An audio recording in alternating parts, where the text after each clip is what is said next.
செல்ல பிராணிகளுக்கு உரிமம் பெறாத உரிமையாளர்களுக்கு 5,000 ரூபாய் வரை அபராதம் விதிக்கப்படும் என்று சென்னை மாநகராட்சி எச்சரிக்கை விடுத்துள்ளது. சென்னையில் செல்ல பிராணிகளுக்கு உரிமம் பெற இன்றே கடைசி நாளாகும்.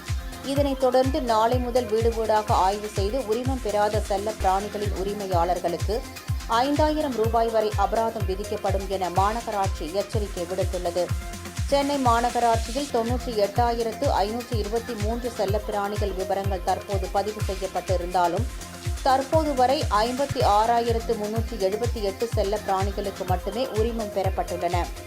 சென்னையில் செல்ல பிராணிகள் வளர்ப்பு அதிகரித்து வரும் நிலையில் அவற்றால் பொதுமக்களுக்கு ஏற்படும் பாதிப்புகளும் அதிகமாக உள்ளன. இந்நிலையில் சென்னை மாநகராட்சியில் கடந்த 2023ஆம் ஆண்டு முதல் இணையதளம் மூலம் செல்ல பிராணிகளுக்கு உரிமம் வழங்கப்பட்டு வருகிறது. இதனிடையே உரிமம் பெறுவதை விரைவுபடுத்தும் வகையில் கடந்த அக்டோபர் முதல் தனி இணையதள செயலி தொடங்கப்பட்டு உரிமம் வழங்கப்பட்டு வருவது குறிப்பிடத்தக்கது.